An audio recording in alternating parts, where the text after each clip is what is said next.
जय सद्गुरु प्रभु महाराज को जय। गुरु ब्रह्मा गुरु विष्णु गुरुदेवो महेश्वरः गुरु साक्षात् परब्रह्मं तस्मै श्री गुरुवे नमः। ओम नमो ब्रह्मादिभ्यो ब्रह्म विद्या सांप्रदाय कर्तृभ्यो वंश ऋषिभ्यो महाभ्यो नमो गुरुभ्यः। सर्वोपप्लवरहिता प्रज्ञानगण प्रत्यगर्तो ब्रह्मैवाहमस्मि अहं पदार्थरहितः। गुरुवे सर्वलोकानां विषजे भवरोगिणां निधिये सर्वविद्यानां श्रीदक्षिणामूर्तये नमः। ओङ्कारपीठसिद्धान्तं ब्रह्मविद्योपदेशिकं श्रीमन्नारायणं सूर्यं सद्गुरुभ्यो नमो नमः। याज्ञवल्क्यं च जनकं सुखशान्तिपमीश्वरं कृष्णमर्जुनसंयुक्तं उद्धवं च नमो नमः। ब्रह्मानन्दयोगेन्द्रं रामानन्दज्ञानेश्वरः सहजानन्दयोगेश रामावधूतगुरुं भजामि। अंबिका शिवयोगेन्द्रं वेमनयोगि सद्गुरुं निरञ्जन वेङ्कय्यार्य तिरुवेङ्गला गुरुं भजे। श्रीधर स्वामी योगेन्द्रं शिवरामाख्य दीक्षितं कंबालूरि अप्पब्रह्मा सद्गुरुभ्यो नमो नमः। परशुरामा सीतारामा भागवत कृष्ण योगिना नीलकान लक्ष्मणार्य सद्गुरुभ्यो नमो नमः। बृहद्वादिष्ट सिद्धान्तं पूर्णबोधोपदेशिक श्री वेंकटेश्वर योगीन्द्रं सद्गुरुभ्यो नमो नमः। आत्मानात्म अतीतमनिशं केवलात्मोपदेशिकं श्री वेमुल रामय्यार्य योगीन्द्रं सद्गुरुभ्यो नमो नमः। चराचरमतीतं च अचलपूर्णोपदेशिकां श्री पूर्णानंद पुल्लयार्य सद्गुरुभ्यो नमो नमः। पूर्णबोधसुधानिधिं पूर्वपुण्यफलप्रदं वेदान्तानंद सद्गुरुं वेङ्कटरमणार्य गुरुं भजे। पूर्णानंद पुल्लयार्य पुत्ररत्न महागुरुं कृष्णानंद विभुं देवं कृष्णमूर्ति नमो नमः। परब्रह्मानन्दवर्षं परापरसमादर्शं ज्ञानाज्ञानतीतानन्द श्री अश्वत्थार्य नमोऽस्तु ते। सर्वकालाकालप्रत्यक्षं सर्वोत्तमसुशाश्वितं विरहितानन्दगुरुं वेङ्कटदासार्यं भजे। अस्मद्गुरुसमारम्भं कृष्णसान्दीपमाध्यमं श्रीमहाविष्णुपर्यन्तं वन्दे गुरुपरम्परम्। जय सद्गुरु महाराज को जय। जय श्री वेंकटांब समेत श्री पूर्णानंद पुल्लयार्य सद्गुरु प्रभु महाराज को जय। जय गुरुदेव जय गुरुदेव। వర్ణాశ్రమాతీతమై సద్వస్తు తన్మయుండైన తాను శాంతి నొందిన తక్షణం సత్య సాక్షాత్కారమై వెలయును. వర్షము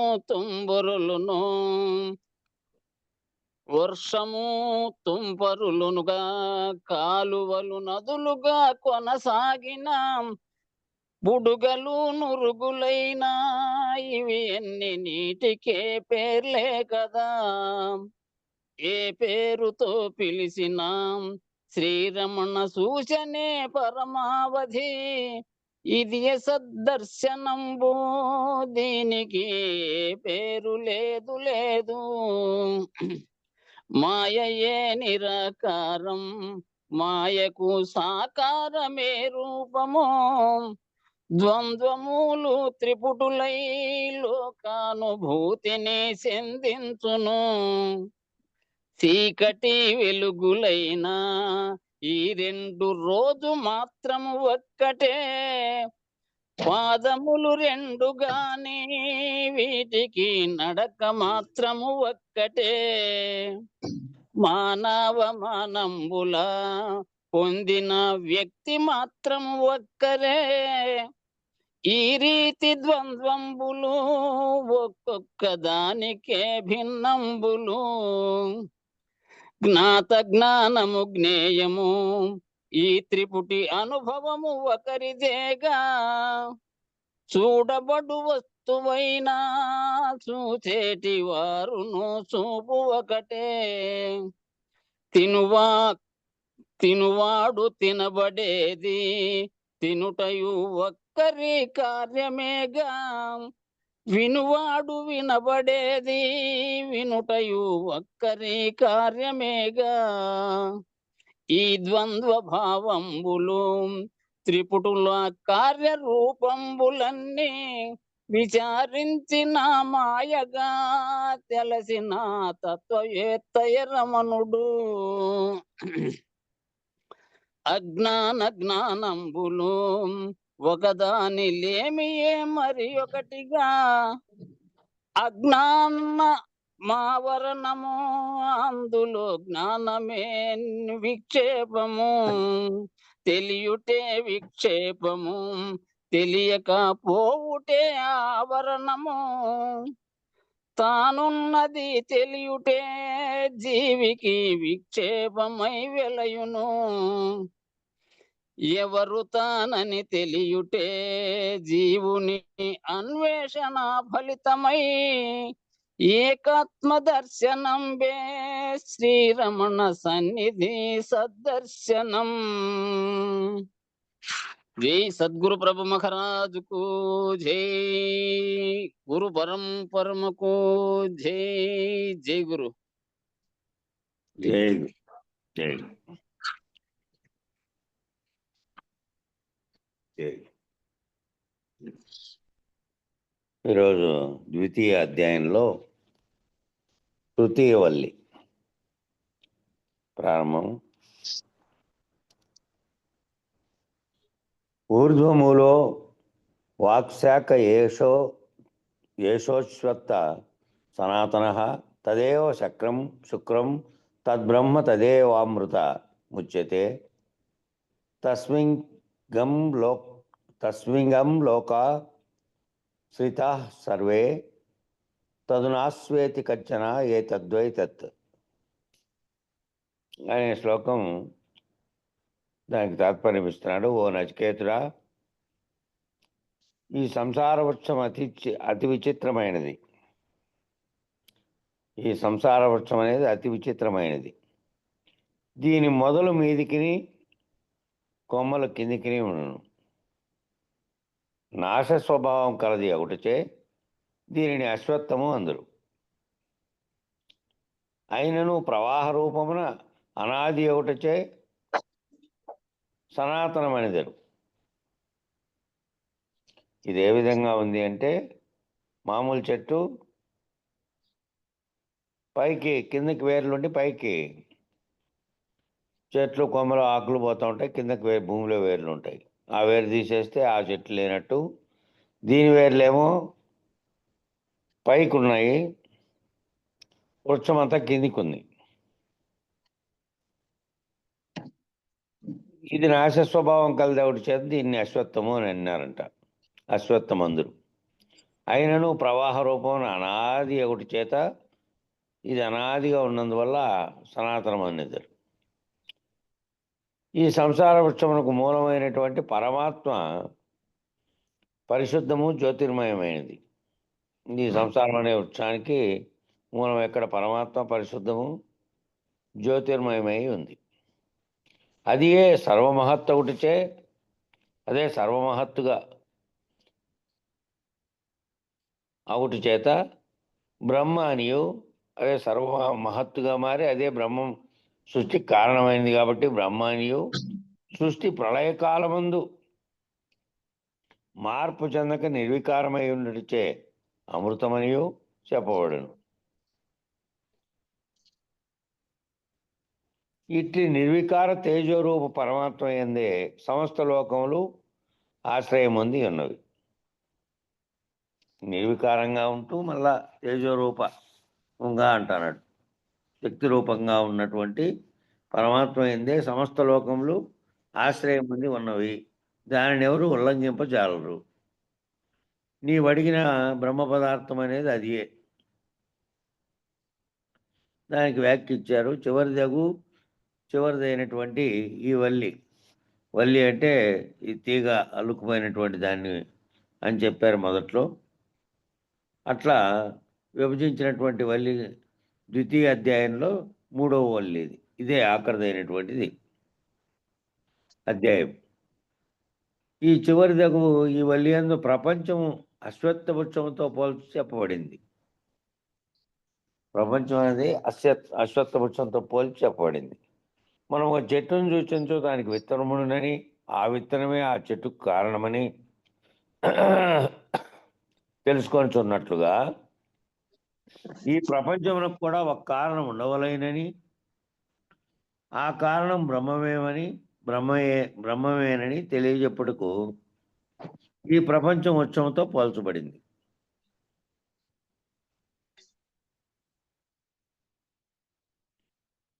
విశేష వ్యాఖ్య చెప్పారు ఇక్కడ. కార్యకారణ వివేకము అనేటువంటి దానిని ప్రస్తావిస్తున్నారు. ఆ కార్యకారణ వివేకము అనే దాన్ని ప్రస్తావిస్తూ ఉన్నారు. ఈ వివేకములు 5 స్థాయిలలో ఏర్పడుతూ ఉంటాయి. ఈ కార్యకారణ వివేకం అనే దాంట్లో 5 వివేకాలు చెప్పారు. ఈ 5 వివేకాలు 5 స్థాయిలలో ఏర్పడుతూ ఉంటాయి. ఈ 5 వివేకాలు, ఒకటి నిత్యానిత్య వస్తు వివేకము, రెండవది ఆత్మానాత్మ వివేకము, మూడవది కార్యకారణ వివేకము, నాలుగవది సదసత్ వివేకము, ఐదవది దృశ్య వివేకం. ఈ 5 రకాలైనటువంటి వివేకాలను చెప్పారు. ఇది స్థాయి భేదంగా మానవుడిలో వికసించేటటువంటి విజ్ఞానం. ఒక్కొక్క వ్యక్తిని బట్టి, వారి సంస్కార బలాన్ని బట్టి, మరియు వారిలో ఉన్నటువంటి జిజ్ఞాస ఇతర అంశాలను బట్టి వేరు స్థాయిల్లో ఉంటుంది. కొందరికి జ్ఞాపక శక్తి, కొందరికేమో ఆ తెలుసుకునే విషయాన్ని వెంటనే గుర్తించగలిగేటువంటి శక్తి. అటువంటి వివేకపు స్థాయి భేదంగా రకరకాల స్థాయిలో, కొంతమంది ఎంత చెప్పినా కూడా అర్థం కాని స్థాయి, వెంటనే కనుక్కునే స్థాయి, గుర్తుపెట్టుకునే స్థాయి, ఇవన్నీ కూడా స్థాయి భేదాలుగా చెప్పబడినాయి. అందులో ఈ 5 రకాలైనటువంటివి ప్రస్తావిస్తున్నారు. ఈ విజ్ఞానం ఈ 5 స్థాయి భేదములతో వివేకముగా వికసిస్తూ పరిణమింపజేస్తోంది. ఈ విజ్ఞానము ఈ 5 రకాలైనటువంటి పైన చెప్పినటువంటి వాటిని విచారిస్తూ పోయే కొద్దీ ఆ విజ్ఞానం వివేకంగా మారి వికసిస్తూ పరిణమింపజేస్తోంది. అంతర్ముఖ ప్రయాణం కూడా, లోపల నీలోనూ విచారించుకునే అంతర్ముఖ ప్రయాణం కూడా ఈ నిత్యానిత్య వస్తు వివేకం అనేటువంటి వికాసంతో ప్రారంభమై దృశ్య వివేకంతో పూర్తవుతోంది. ఈ అంతర్ముఖ ప్రయాణం కూడా దీంట్లో నిత్యానిత్య వస్తు వివేకంతో మొదలై మళ్ళా రెండవది ఆత్మానాత్మ వివేకము, కార్యకారణ వివేకము, సద్వివేకము, దృశ్య వివేకము. ఆ దృశ్య వివేకంతో పూర్తి అవుతోంది. అంటే ఆత్మ సాక్షాత్కార జ్ఞానంతో ప్రారంభమై బయలు దర్శనంతో పూర్తి అవుతోంది. విచారణ అంతా కూడా ఈ వివేక స్థాయి ఎట్లా వెళ్ళాలి అంటే, ప్రారంభించినప్పుడు నిత్యానిత్య వస్తు వివేకం కాడ మొదలైంది. అక్కడి నుంచి విచారణ జరుపుకుంటూ పోతే ఆఖరుగా బయలు దర్శనంతో ఆత్మ సాక్షాత్కార జ్ఞానం ఆత్మ నిత్యానిత్య వస్తు వివేకం అంటే ఏదైతే నిత్యమైనది, అది అనిత్యమైనది, ఏది నశిస్తూ ఉంది ఇక్కడే, ఏది మళ్ళీ ఉపాధులు కల్పించుకుంటూ పోతున్నటువంటి ఆత్మగా ఉంది శాశ్వతంగా అనేటువంటి దాంతో ప్రారంభమై ఆఖరుకు బయలుదర్శనంతో పూర్తి అవుతుంది. ఈ రకంగా ఈ అంతర్ముఖ ప్రయాణంలో ఉపయోగపడేటువంటి వివేకములన్నింటినీ ఈ అంతర్ముఖ ప్రయాణంలో విచారణ చేసుకొని తనలోకి తాను చూసుకొని విజ్ఞానాన్ని పొంది భ్రాంతులు విడిపోతూ వచ్చి ఒక్కొక్క స్టెప్ మళ్ళీ దాన్ని అంతకుముందు ఉన్నటువంటి అజ్ఞానంగా ఉన్నటువంటి దాన్ని తెలుసుకొని దాన్ని అధిగమించి వివేకపు స్థాయికి వచ్చే కొద్దీ ఈ అంతర్ముఖ ప్రయాణంలో ఉపయోగపడేటువంటి వివేకములన్నింటినీ ఈ కఠోపనిషత్తు అందిస్తోంది. అంతర్ముఖ ప్రయాణంలో ముఖ్యంగా ఈ గ్రంథమే సాధనా గ్రంథం కాబట్టి ఈ అంతర్ముఖ ప్రయాణంలో సాధకుడు బాగా తెలుసుకోబడి ఒక్కొక్క స్టెప్పు పోవడానికి ఇది ఉపయోగపడుతుంది ఈ కఠోపనిషత్తు అని చెప్తున్నారు. ముందుగా నిత్యానిత్య వస్తు వివేకాన్ని, ఆత్మానాత్మ వివేకాన్ని గుర్తించి ఇప్పుడు కార్యకారణ వివేకాన్ని, సదసత్ వివేకాన్ని, దృక్దృశ్య వివేకాన్ని, ఈ 5 వివేకాలని కూడా ఆయా సందర్భోచితమైనటువంటి ఉపమానముల ద్వారా ఆయా అంశాలను స్పృశిస్తూ ఎప్పటికప్పుడు ఆ భ్రాంతిని పోగొట్టేటటువంటి విజ్ఞానాన్ని అందిస్తూ వివేకాన్ని కలిగిస్తూ వచ్చేటటువంటి విధంగా బోధించబడుతూ ఉంటుంది. ఇప్పుడు మళ్ళీ ఇక్కడ పైన చెప్పినటువంటి అంశాలన్నింటినీ పూర్తి విఫలంగా ఇక్కడ వివరించారు. ఇక్కడ స్వీకరించబడినటువంటి ఉపమానము, ఈ స్వీకరించినటువంటి ఉపమానం మీకు అనేక సార్లు వచ్చింటుంది. అశ్వత్థ వృక్షం గురించి ఇంతకుముందు జ్ఞానయజ్ఞం లాంటి కార్యక్రమాల్లో కూడా వచ్చేది. తర్వాత దాంట్లో కూడా పోల్చారు, దాంట్లో కూడా వివరణ ఉంది, భగవద్గీతలో కూడా ఉంది ఇది వివరణ. ఇక్కడ స్వీకరించబడినటువంటి ఉపమానం ఏమిటంటే అశ్వత్థ వృక్షము కార్యకారణ వివేకానికి ఇది ఉపమానం అన్నమాట. అంటే మనం జగత్తుని సరిగా పరిశీలించినట్టయితే స్థావర జంగమాత్మకంగా కనబడుతుంది. జగత్తును పరిశీలించినామంటే, ప్రకృతిని పరిశీలిస్తే మానవులు కట్టుంటే పిపీలు కాదు, మానవులు కట్టుంటే మామూలు చీమ దగ్గర నుంచి అనేకమైనటువంటి కదిలేటువంటి జీవులు ఒకటైతే, స్థావరంగా ఉన్నటువంటి తరుల తాదులు, చెట్లు, వృక్షములతో సహా సమస్త జడము కదలకుండా ఉండేది కనబడుతుంది. అంటే కదలనివి, కదిలేవి జడములు, చేతనములు. స్థావర జంగమాత్మకమైనటువంటి ఈ సృష్టిలో కొందరు మిట్టలు, పల్లాలు, గుట్టలు, కొండలు, మిట్టలు, పల్లాలు, గుట్టలు ఇలాంటి భూమి యొక్క భాగములైనటువంటివన్నీ కదలనట్టుగా తోస్తున్నాయి. కానీ భూమి తిరుగుతూ ఉన్నప్పుడు కొండలు కదలకుండా ఎలా ఉంటాయి? భూమితో పాటు తిరుగుతున్నాయి. కానీ ఈ చూసేవానికి నిజానికి అది కదిలినట్టుగా లేదు. మొత్తం భూమే కదిలి మళ్ళీ రాత్రి ఏర్పడుతోంది, మళ్ళీ అది కదిలినందువల్లనే ఉదయం ఏర్పడుతోంది. కానీ మామూలుగా చూసినప్పుడు ఎక్కడుంది అక్కడే, ఇండ్లు అక్కడే, చూసేటువంటి చెట్లు చేమలు అన్నీ ఎక్కడున్నవి అక్కడే, కొండలన్నీ అక్కడే ఉన్నట్టుగా కనబడుతుంది.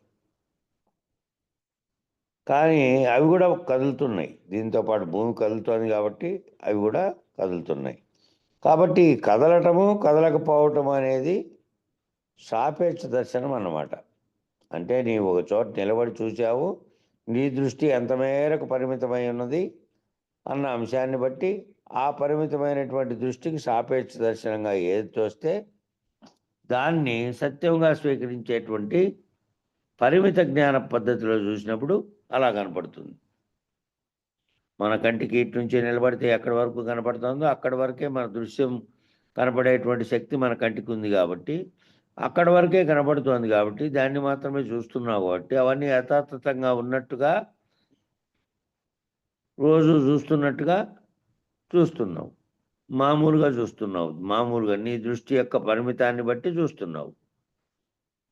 ఆ పరిమితమైనటువంటి దృష్టికి ఆ సాపేక్ష దర్శనంగా ఏదైతే కనపడిందో దాన్నే సత్యంగా స్వీకరించేటటువంటి, దాన్నే సత్యం అనుకునేటువంటి స్థాయిలో మనం చూస్తున్నాం. కంటితో చూసేది అక్కడే కాబట్టి వాటి వరకే సత్యం, నిజమైనటువంటి సాపేక్ష జ్ఞానంతో దాన్ని చూస్తున్నాం.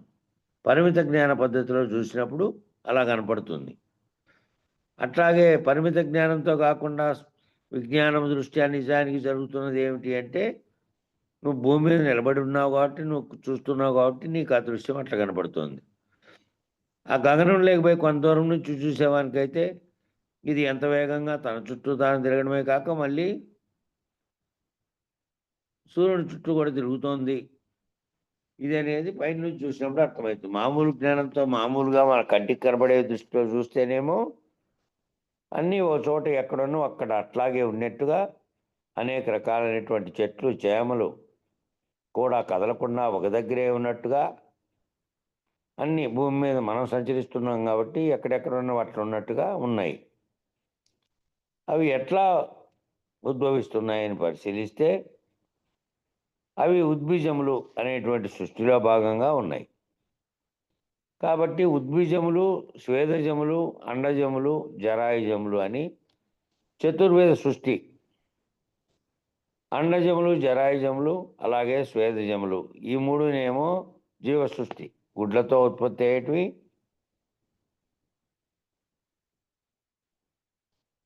గుడ్లతో ఉత్పత్తి అయ్యే అండజములు, జరాయుజములేమో మామూలుగా ఈ బిందువుతో ఉత్పత్తి అయ్యేటువంటి సంపర్కంతో ఉత్పత్తి అయ్యేటివి. అలాగే అంటే ఈ జన్మించేటివి జరాయుజములు అంటే ఒక జననం పొందేటివి దాని ద్వారా. అలాగే స్వేదజములు అంటే ఈ చెమట ద్వారా ఉత్పత్తి అయ్యేటివి.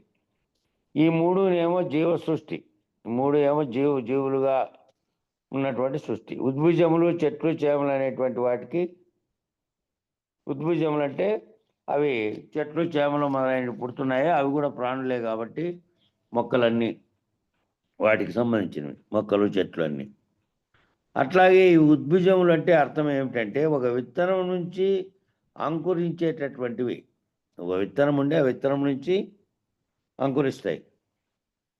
విత్తనం లేకుండానే అంకురించేటటువంటివి లేవా అనవచ్చు. విత్తనం లేకుండా అంకురించేటివి లేవా అంటే నీటి లోపల బతికేటువంటి కొన్ని రకాలైనటువంటి నీటి మొక్కలు ఉన్నాయి. దానికి నీళ్ళల్లోనే ఒక బ్యాక్టీరియా కారణమైనటువంటి స్థితిలో అది ఉత్పత్తి అవుతుంది. నీటి లోపలే బతికినటువంటి పాచి, దానికి ఎక్కడ విత్తనం లేకపోయినా కూడా కొన్నాళ్ళు నీళ్ళు అట్లే ఉంటే దాంట్లోనే ఉత్పత్తి అయ్యి పాచి తయారవుతుంది.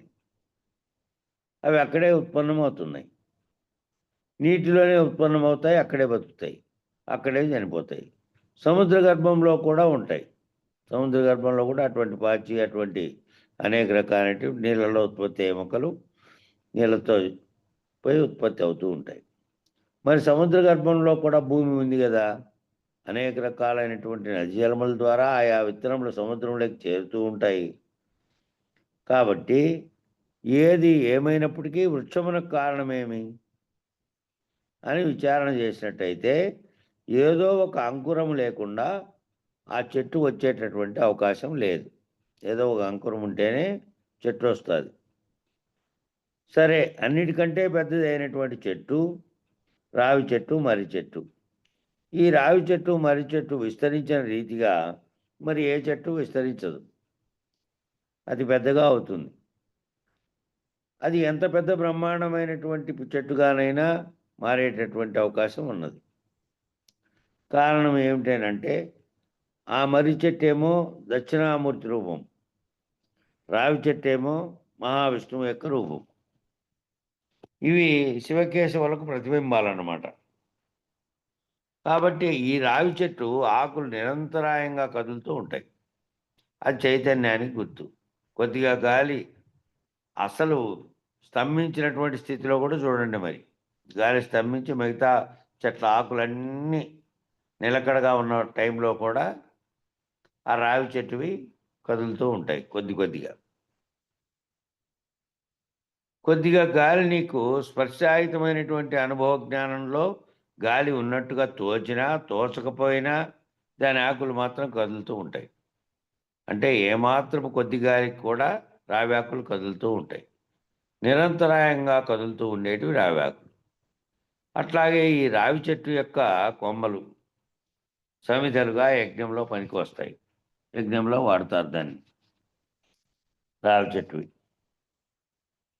ఈ రావి, జువ్వి అనేటువంటి రెండు మొక్కలను ఆధారంగా చేసుకొని అరణి అనేటువంటి మదనము ద్వారా యజ్ఞానికి కావలసినటువంటి అగ్నిని పుట్టిస్తూ ఉంటారు.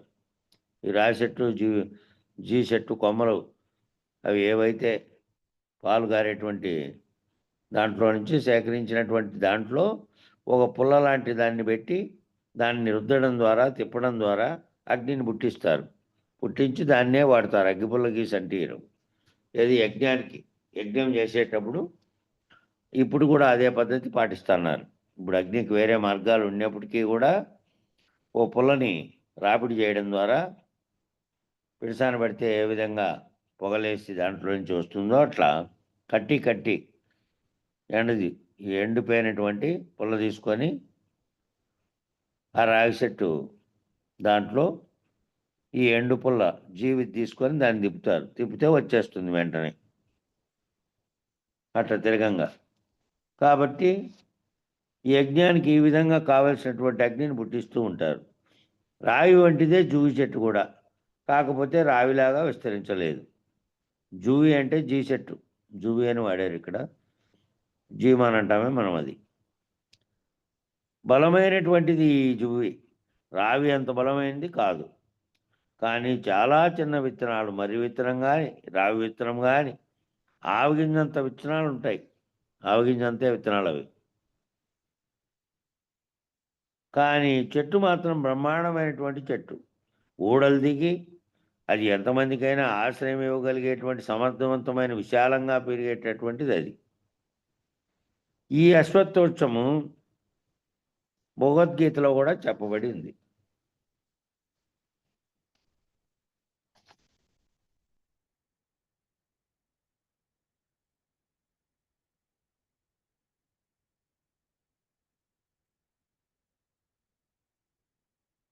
భగవద్గీతలోని శ్లోకాన్ని మళ్ళీ ఇక్కడ ఉటంకిస్తున్నాడు.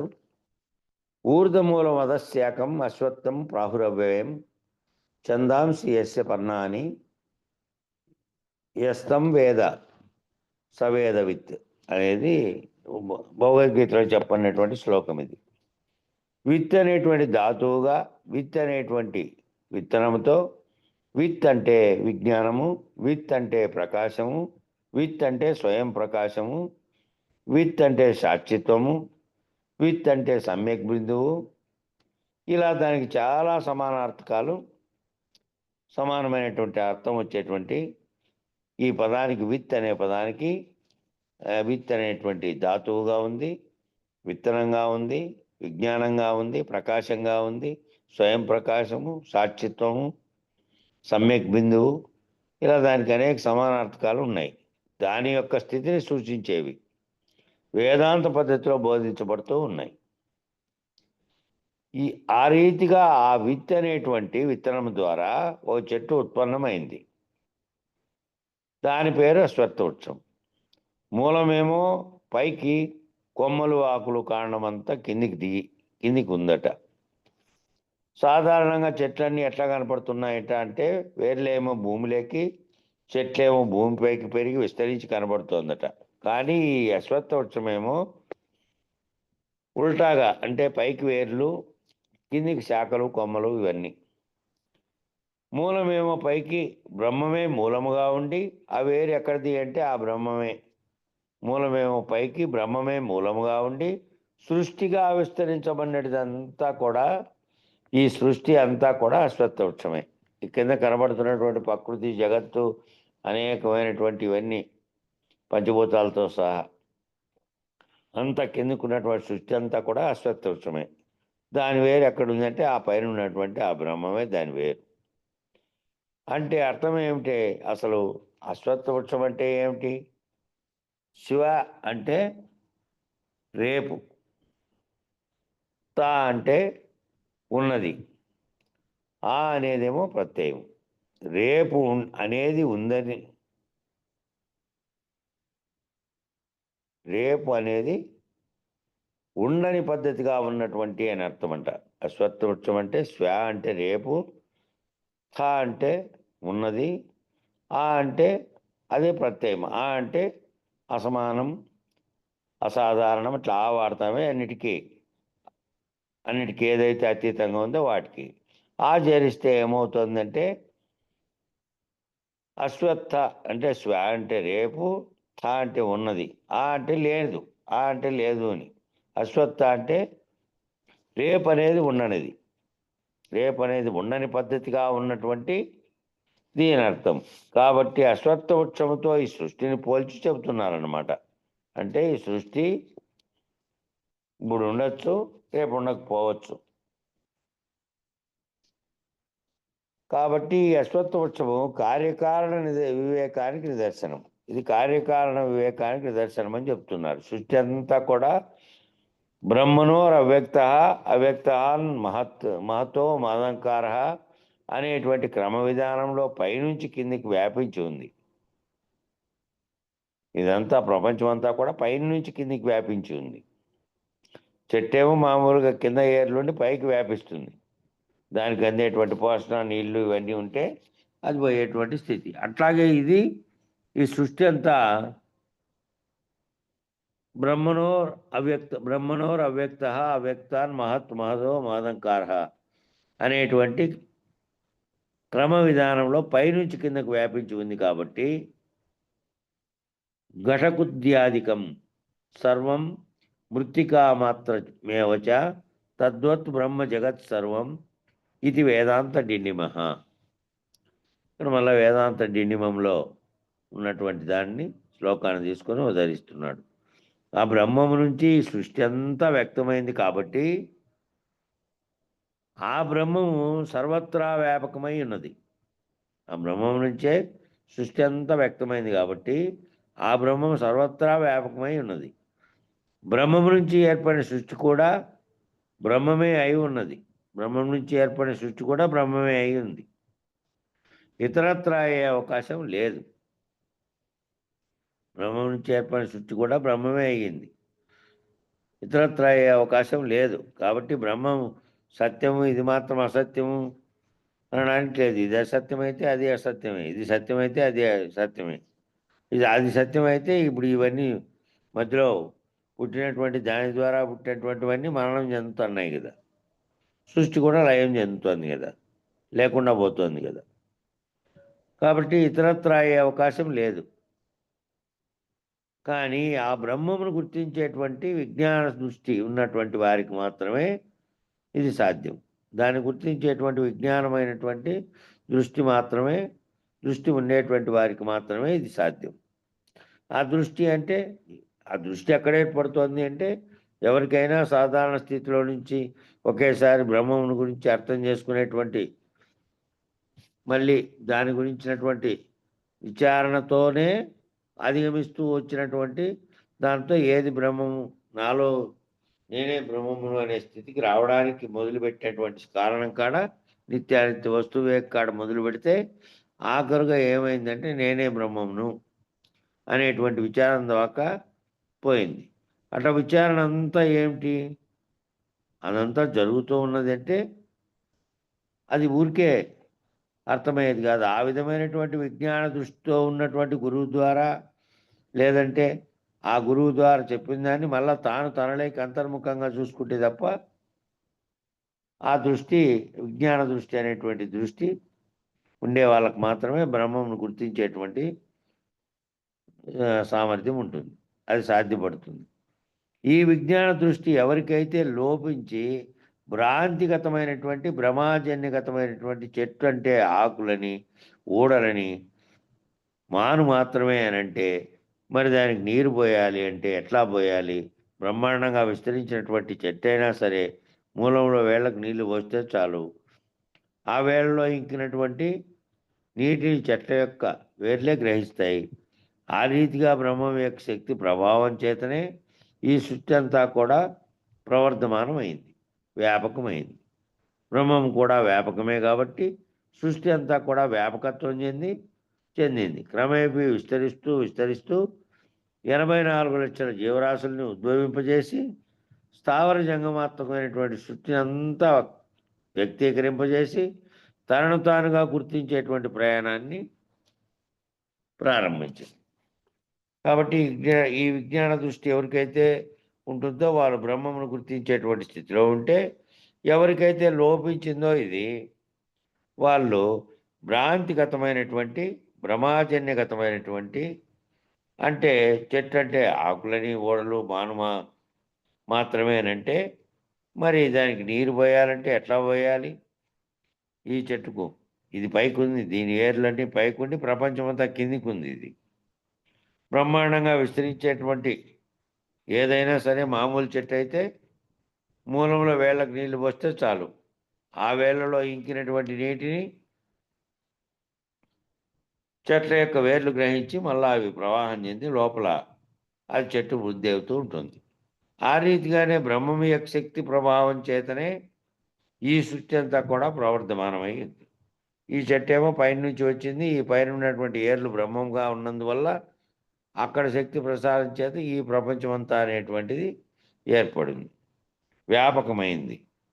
బ్రహ్మం కూడా వ్యాపకమే కాబట్టి, బ్రహ్మం కూడా వ్యాపించే తత్వం ఉండేది కాబట్టి సృష్టి అంతా కూడా వ్యాపకత్వం చెంది క్రమేపీ విస్తరిస్తూ జగత్తంతా పంచభూతాత్మకమైనటువంటివి ఏర్పడిన తర్వాత, అందులో నీరు, అగ్ని, జలం అన్ని సర్వము ఏర్పడిన తర్వాత, వాటి అనుకూలతల చేత ఆహారం ఉత్పత్తి అయిన తర్వాత, అందులో నుంచి జీవులు ఉత్పత్తి అయి సకలము ఇట్లా వ్యాపకం చెందింది. 84 లక్షల రకాలైనటువంటి జీవరాశుల్ని కూడా ఉద్భవింపజేసి స్థావర జంగమాత్మకమైనటువంటి సృష్టి అంతటిని వ్యక్తీకరింపజేసి ఈ స్థావరంగా జంగమాత్మకంగా ఇందాక చెప్పుకున్నటువంటి తరులతాదులుగా ఉన్నటువంటి చెట్లు, అట్లాగే జీవరాశులుగా ఉన్నటువంటి 84 లక్షల జీవరాశులు కదిలేటివి, దాంట్లో మళ్ళీ రకాలు కూడా చెప్పారు.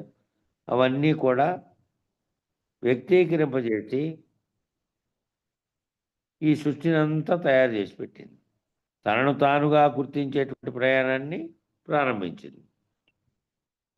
మానవుడేమో అభివ్యక్తమైనప్పటి నుంచి ఈ చైతన్య వ్యావర్తనం అనేటువంటిది జరుగుతూ ఉన్నది. మానవుడు ఎప్పుడైతే మానవుడిలో అభివ్యక్తమైనటువంటి చైతన్యం ఏమవుతుందంటే వ్యావర్తనం జరుగుతూ ఉన్నది. చైతన్యం వికాసం చెందుతూ మానవునికి ఆలోచన పరిధి ఉంది కాబట్టి మిగతా జీవులేమో వాటికి కూడా చైతన్యం ఉన్నప్పటికీ వాటి యొక్క ఆహారము లేదంటే వాటి యొక్క మిగతా ఇతర నిద్రాశక్తి, ఆహారాశక్తి, మైథునాశక్తి, మళ్ళా ఉత్పత్తి చేయడం అనేటువంటి శక్తి, ఈ రకమైనటువంటి దాంట్లోనే అవి ఉన్నాయి. మానవునికి ఏమో చైతన్య వికాసము, తర్వాత చైతన్య వ్యావర్తనము. మానవుల్లో చైతన్య వికాసం చెంది మళ్ళీ అది వ్యావర్తనం చెంది మానవుడు తనను తాను తెలుసుకునేటువంటి పనిలో పడ్డాడు. నాకు మూలం ఏమిటి, ఎట్లొచ్చింది, ఈ జగత్ ఎట్లొచ్చింది, ఇంతకుముందు ఇది ఎట్లుండే, ఈ ప్రశ్నలు పుట్టినందువల్లే ఆధ్యాత్మికం అనేది మొదలైంది. లేకపోతే భౌతిక పరంగా చూసుకుంటే మన ముందు జరుగుతున్నటువంటి వాటి వల్ల మానవులంతా పుడుతున్నారు, తల్లిదండ్రులు అనే వాళ్ళు ఉండి ఇవన్నీ వ్యవహారం చేస్తున్నారు. ఈ జగత్తులో అన్నీ కూడా అన్ని వస్తువులు కూడా మానవుడే తన యొక్క తెలివితో ఉత్పత్తి చేసి అన్ని అందిస్తున్నాడు. ఈ పద్ధతిలో చూసినప్పటికీ కూడా దీనికి మూలంగా ఫస్ట్ ఎట్లొచ్చింది, మొట్టమొదట ఎట్లా పుట్టింది అనేటువంటి దాంతో ఏది నిజంగా ఉన్నది, ఏది శాశ్వతమైనది అనే దాని మీద అన్వేషణ మానవుల్లో పడింది. కాబట్టి మానవుడు తను తాను తెలుసుకునే పనిలో పడ్డాడు. మళ్ళా తన మూలాన్ని తాను అన్వేషించేటువంటి పనిలో కూడా పడ్డాడు. అందులో భాగంగానే ఈ నిత్యానిత్య నిత్యానిత్య విచారణ, ఆత్మానాత్మ విచారణ, కారణ విచారణ, సద్విచారణ, దృగ్దృశ్య విచారణ, ఇవన్నీ కూడా దానిలో భాగంగా మానవుడు ఏదైతే వివేకాన్ని వికాసం చెందుతూ పోయే కొద్దీ ఒక్కటొక్కటి చూస్తూ పోయాడో, ఒకటొకటి తెలుసుకుంటూ పోయాడో, లేకపోతే ఆది మానవులుగా ఉన్న సమయంలో ఏమీ లేదు, ఈ భాష పుట్టి ఉండలేదు, ఇప్పుడు మాట్లాడుతున్నటువంటి మాటలు కూడా లేవు. ఇతర జంతువులు ఏ విధంగా ఊరికే అరిస్తే అక్కడ ఒక శబ్దం వినపడితే ఆ శబ్దానికి అనుగుణంగా వాడు చేయి ఊపితే వీడు అక్కడికి పోవడమో ఇట్లా జరిగినాయి, మాటలే లేనటువంటి స్థితిలో. ఆ విధంగా మానవుని యొక్క క్రమ వికాసం చేత అన్ని మాటలే గాక సర్వచర్యలు కూడా ఒక్కొక్క రకంగా ఒక్కొక్క స్థితిలో నుంచి దాటుకుంటూ వికాసం చెందుతూ వచ్చింది. వికాసం చెందుతూ వచ్చిన తర్వాత తన మూలం తాను కనుక్కోవాలని, జగత్తుకు మూలం కనుక్కోవాలని ఈ అన్వేషణ మొదలుపెట్టి దాంట్లోనే ఈ ఆత్మానాత్మ విచారణ, నిత్యానిత్య వస్తు విచారణ, కార్యకారణ విచారణ, సద్విచారణ, దృగ్దృశ్య విచారణ అనేటువంటి విచారణ క్రమం చేపట్టి ఆయా వివేకాలను పొందే ప్రయత్నం చేస్తున్నాడు. కాబట్టి ఈ కార్యకారణ వివేకాన్ని విస్తారంగా ఇప్పుడు ఇక్కడ వివరిస్తున్నారు. కార్యకారణ వివేకము అనేది ఇప్పుడు పూర్తిగా ఇక్కడ వివరిస్తున్నారు. వ్యాఖ్యానం: ఈ సంసారం అనేది ఊర్ధ్వమూలం అధశాఖలు గల అశ్వత్థ వృక్షం. ఈ సంసారం అనేది ఊర్ధ్వ మూలంగా ఉండి కిందికి, అంటే పైన మూలం ఉండి వేరుండి కిందికి శాఖలు ఉన్నటువంటి అశ్వత్థ వృక్షం. ఇది సనాతనమైనది. దీని మూలం కూడా పవిత్రమైనది. ఇదియే బ్రహ్మ, ఇదియే అమృతమని కూడా చెప్పబడుతున్నది. దీని అందే సమస్త లోకాలు ఆధారపడి ఉన్నవి. ఎవరూ దీనిని అతిక్రమింపలేరు. ఇదే నీవు అడిగినటువంటి బ్రహ్మం కూడా ఇదే అని నచికేతునికి చెప్తున్నాడు యముడు. విశేష వ్యాఖ్య చెప్పాడు ఇక్కడ. నచికేతుడు అడిగినటువంటి మొట్టమొదటి ప్రశ్నని ఇక్కడ అనుసంధానం చేస్తున్నాడు. అసలు ఈ సృష్టికి మూలమేమి? మరణం తర్వాత అసలు ఏమైనా ఉందా? మానవుడు తెలుసుకోగలిగినటువంటి అత్యుత్తమమైనటువంటి నిర్ణయం ఏది? మోక్ష సాధనం ఎలా?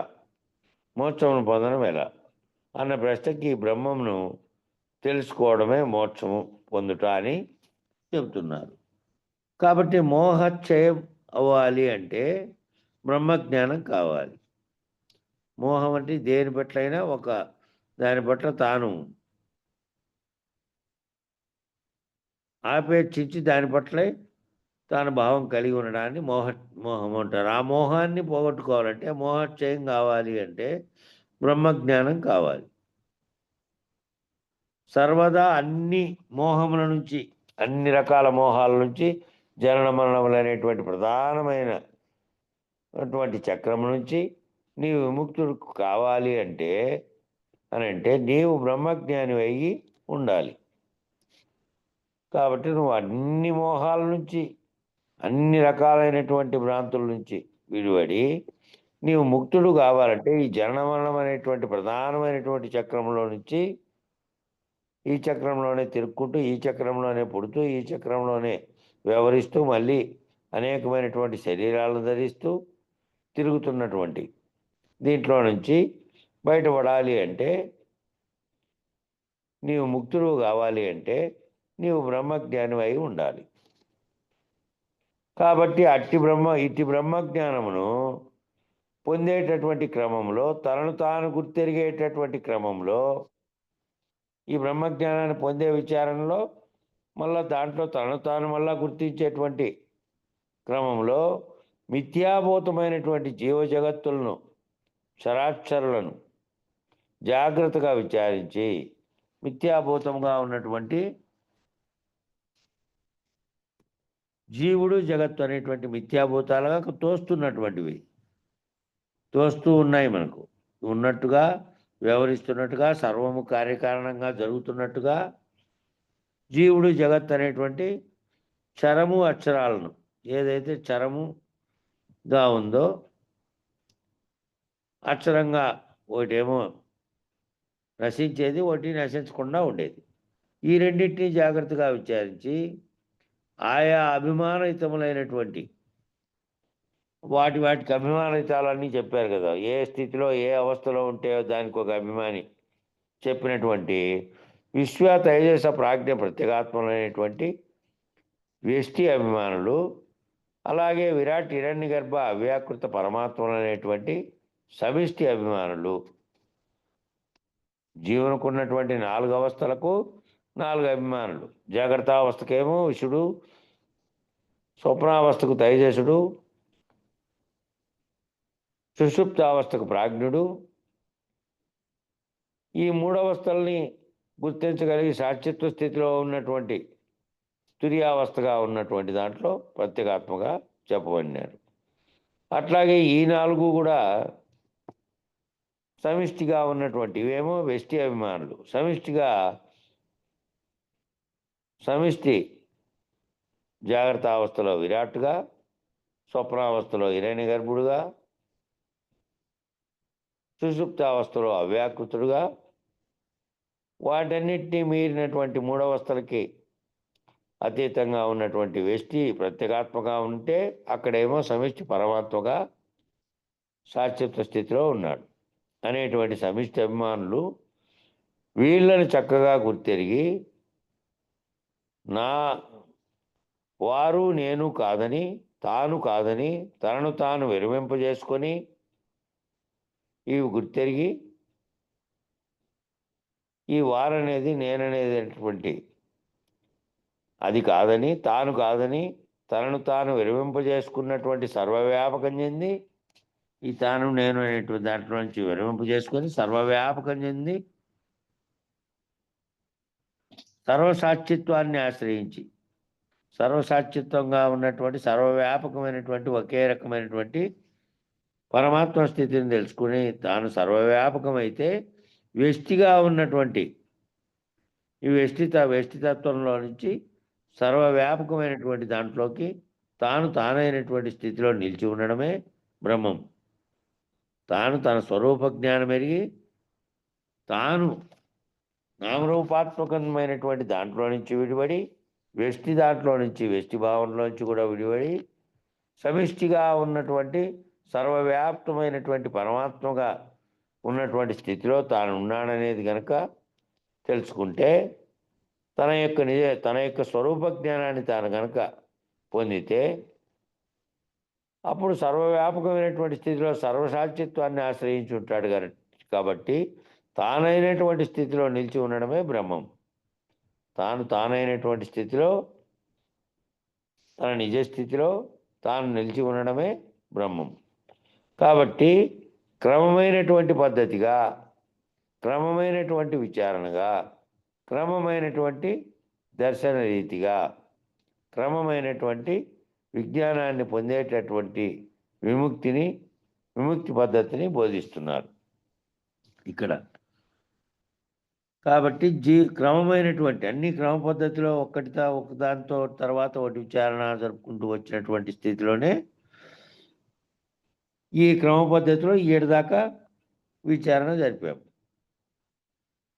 ఆ క్రమమైనటువంటి విచారణ రీతిగా ఉండాలి, ఆ క్రమమైనటువంటి దర్శన రీతిగా ఉండాలి, క్రమమైనటువంటి విజ్ఞానాన్ని పొందాలి. అంటే విచారణ జరుపుకుంటూ వచ్చే కొద్దీ ఏదైతే ఈ క్రమమైనటువంటి ఈ పద్ధతుల్లో కాకుండా ఏవైతే అంతకుముందు భ్రమాజన్యమైనటువంటి భ్రాంతిజన్యమైన జ్ఞానంతో ఉన్నావో ఆ భ్రాంతులన్నీ తొలక్కుంటూ పోతే ఆ క్రమంలో కనుక క్రమమైన పద్ధతిలో విచారణ చేసుకుంటూ పోతే ఆ రీతిగా పొందేటువంటి క్రమమైనటువంటి విజ్ఞానాన్ని పొందేటువంటి విముక్తి పద్ధతిని బోధిస్తున్నారు ఇక్కడ అని చెప్తున్నారు. జీవన్ముక్తి అని, విదేహముక్తి అని ముక్తి ద్వివిధంబులు 2 రకాలైనటువంటి చెప్పారు. 2 రకాలైన ముక్తి చెప్పారు ఇక్కడ. జీవన్ముక్తి అని ఒకటి, విదేహముక్తి అని ముక్తి ద్వివిధములు. వీరిద్దరూ బ్రహ్మజ్ఞానులే. జీవన్ముక్తి పొందిన వారు, విదేహముక్తి పొందిన వారు ఇద్దరూ కూడా బ్రహ్మజ్ఞానులే, బ్రహ్మనిష్ఠులే. కాబట్టి ఆ సాలోక్య సామీప్య సారూప్య సాయుధ్యములనే చతుర్వేద ముక్తులని బ్రహ్మజ్ఞానం ద్వారా ఎవరైతే సాధించారో 4 మహావాక్య నిర్ణయములైనటువంటి ఈ చతుర్వేద ముక్తులని అనుభవరీతిగా అపరోక్షానుభూతిగా ఎవరైతే స్వానుభవం అనర్చుకున్నారో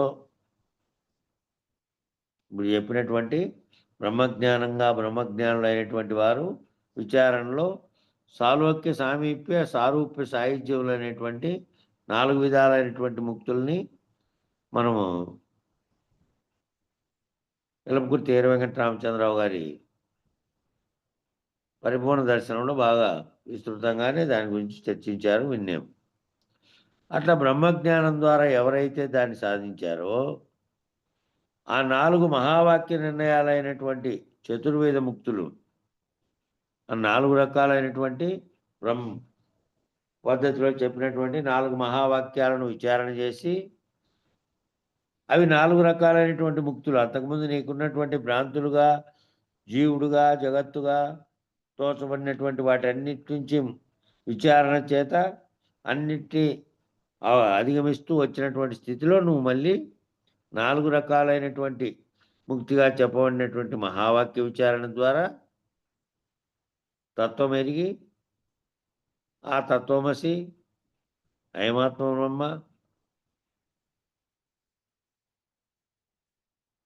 అహం బ్రహ్మస్మి అనేటువంటి నేనే బ్రహ్మమును అనేది ఆఖరి నిర్ణయానికి రావాలంటే ఆ 4 మహావాక్యాలను కూడా విచారించాలి. తత్వమసిగా ఉన్నటువంటి తత్వమంతా దాంట్లో అత్యధికంగా వివరించబడినటువంటి 4 మహావాక్యాల్లో దాన్నే ఎక్కువ. అది నేనే ఎట్లయితాను అనే దాని గురించే విచారణ జరిపారు దాంట్లో. ఆ విధమైనటువంటి 4 రకాలైనటువంటి ముక్తులని బ్రహ్మజ్ఞానం ద్వారా ఎవరైతే సాధించారో 4 మహావాక్య నిర్ణయములైనటువంటి చతుర్వేద ముక్తుల్ని అనుభవరీతిగా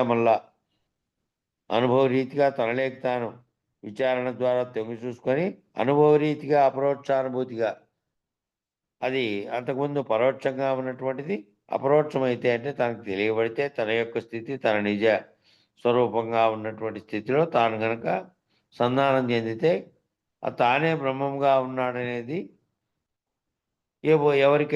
ఎవరైతే స్వానుభవం అనర్చుకున్నారో ఎవరైతే వాళ్ళ వల్ల స్వానుభవం అనర్చుకున్నారో వారు ఈ మోహక్షయాన్ని పొందుతున్నారు. ఈ మోహం అనేటువంటి దాన్ని క్షయం అంటే నశించడం. ఈ మోహం నశిస్తున్నది వాళ్ళల్లో.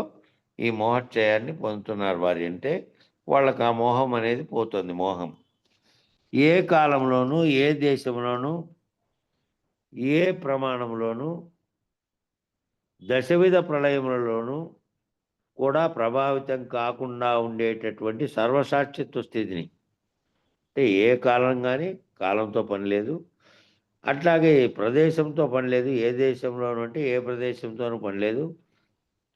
ఏ ప్రమాణంతోనూ ఏ ప్రమాణము అంటే ఏదైనా ఒక ప్రమాణం ఇది ప్రమాణబద్ధమైంది అని మనం నిరూపించేటువంటి ప్రమాణములు. అట్లా ఏ ప్రమాణంలోనూ అట్లే దశవిధ ప్రళయాల్లోనూ 10 రకాలైనటువంటి ప్రళయాలు జరిగినా కూడా ప్రభావం కాకుండా ఏ రకమైనటువంటి ప్రభావము కాకుండా ఉండేటువంటి సర్వసాక్షిత్వ స్థితిని తాను ఎస్టి స్థితిలో నుంచి ఎస్టి స్థితిలో ఉన్నంత కాలము ఈ ద్వంద్వములుగా ఉన్నటువంటి సుఖదుఖాలు, ఈ రకరకాల బంధాలు, ఈ బంధము మోక్షం అనేటువంటి ద్వంద్వము, తర్వాత దీంతో ఏర్పడినటువంటి సర్వము కూడా భ్రాంతిజన్యమైనటువంటి దాంట్లో ఉండే స్థితిలో నుంచి జీవుడు విచారణ ద్వారా కనుక పైమెట్టుకు చేరితే ఈ జీవుడుగా ఉన్నటువంటి స్థితిలో నుంచి ఎవరైతే దీంట్లో ఈ విధమైనటువంటి ఏ కాలంలో కానీ దేశంతో కానీ ప్రమాణంతో కానీ దశవిధాలుగా ఏర్పడే ప్రళయంతో కానీ ప్రభావితం కాకుండా ఉండేటువంటి అంటే తన స్వరూపము నిజస్వరూపాన్ని ఎరిగి అట్లాగే బ్రహ్మాండం యొక్క బ్రహ్మ నిజ స్వరూపాన్ని సర్వసాక్షిత్వ స్థితిలో ఉన్నటువంటి స్వరూపాన్ని ఎరిగితే అదే తాను బ్రహ్మాండమంతా వ్యాపించడానికి కారణమైనటువంటి స్థితి నాకంటే వేరుగా లేదు అని నేను ఆ సర్వసాక్షిత్వ స్థితిలో ఉన్నటువంటి స్థితిలో ఉన్నానని దాన్ని దర్శించగలిగినటువంటి వాళ్ళు సర్వసాక్షిత్వ స్థితిని ఆ బ్రహ్మనిష్టను సాధించిన వారు అవుతున్నారు. ఏ రకమైనటువంటి దాంతోనూ వాళ్ళు ప్రభావితం కారు. ప్రళయాలు ఏ విధంగా జరిగినా ప్రపంచం ఉన్నా ఉండకపోయినా సరిగేటువంటి ప్రపంచం అనే వ్యవహారంలో జరుగుతున్నటువంటి దానితో స్పందన చెంది సుఖదుఖాలకు లోనుగారు వాళ్ళు. ఆ విధమైనటువంటి దాన్ని సాధించినటువంటి వారు అవుతున్నారు. ఆ పరబ్రహ్మ నిర్ణయాన్ని తెలిసిన వారు అవుతున్నారు. ఆ బయలును దర్శించినటువంటి వారు అవుతున్నారు. వాళ్ళే దేశకులు కూడా అవుతున్నారు. అట్టి దేశకేంద్రులైనటువంటి మహానుభావుల కరుణ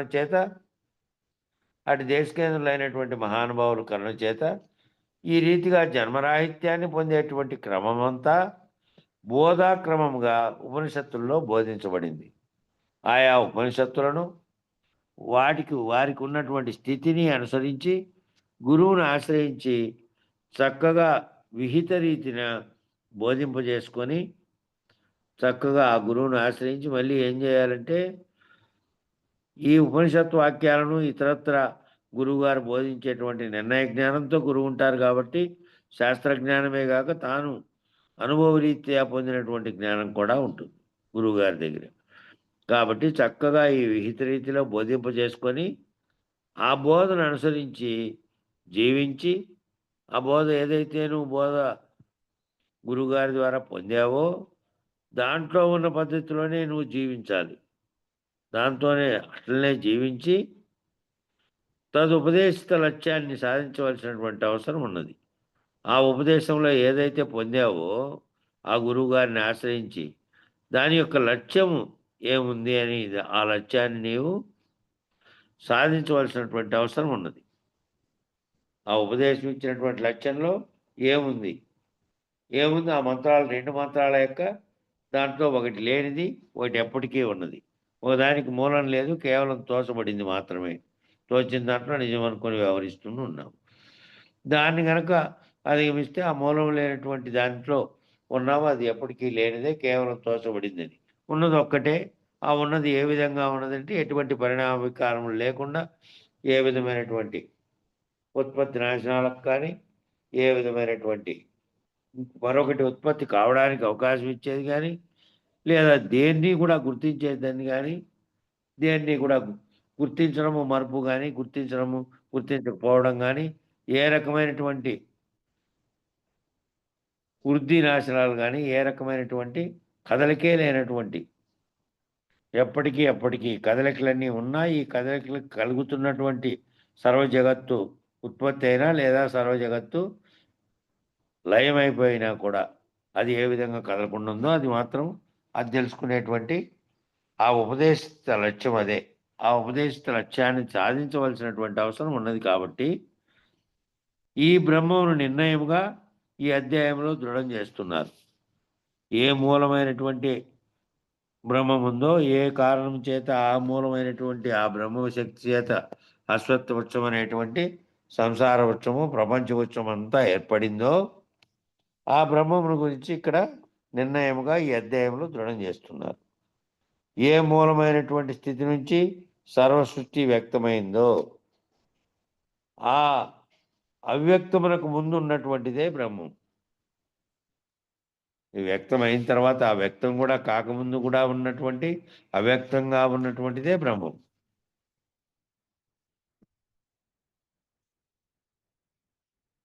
బ్రహ్మణో అవ్యక్త అవ్యక్తాన్ మహత్. కాబట్టి అవ్యక్త స్థితి నుంచి మొత్తం సృష్టి వ్యక్తమైనప్పటికీ అవ్యక్త స్థితి అనే దాంట్లో నుంచి బ్రహ్మణోర్ అవ్యక్త అంటే బ్రహ్మం అవ్యక్తంగా ఉన్నది. ఆ అవ్యక్తంలో నుంచి మహత్ అనేది వచ్చింది. కాబట్టి అవ్యక్త స్థితి నుంచి మొత్తం సృష్టి వ్యక్తమైనప్పటికీ ఆ మూలాపకృతి కంటే ముందు ఉన్నటువంటిది బ్రహ్మం. ఆ మూలాపకృతి ఏర్పడడానికంటే ముందు ఉన్నటువంటిది బ్రహ్మం. ఈ రీతిగా ఆ బ్రహ్మమును, ఆ బ్రహ్మీభూత స్థితిని మానవుడు దర్శించి స్వానుభవ రీతిగా పొందాలి అని చెప్తున్నాడు. ఈ రీతిగా ఈ బ్రహ్మం నుంచి అవ్యక్తము, అవ్యక్తం నుంచి మహత్తు, మహత్తు నుంచి ఈ సృష్టి అంతా ఏ విధంగా జరిగిందో అనేది మనం సాంఖ్యంలో తెలుసుకున్నాం. సాంఖ్యంలో వివరణంగా వచ్చింది. అదే పద్ధతిలో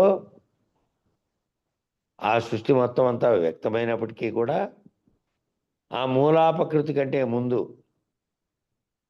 ఆ మూలాపకృతి అనబడేటువంటి పరమాత్మ కూడా ఉత్పత్తి కాకముందు ఉన్నటువంటి ఏ స్థితి అయితే ఉందో అదే ఆ మూలా స్థితి కంటే ముందున్నటువంటి బ్రహ్మం.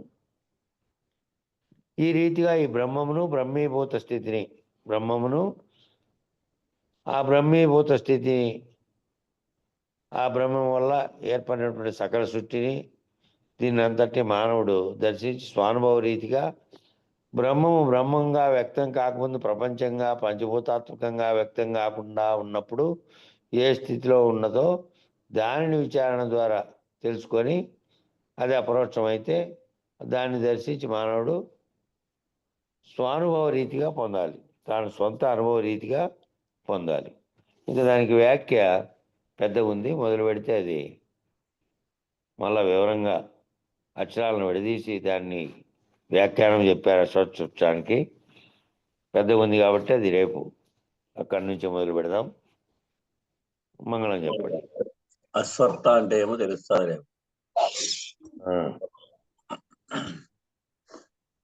జై సద్గురు ప్రభు మహారాజ్ కు జై.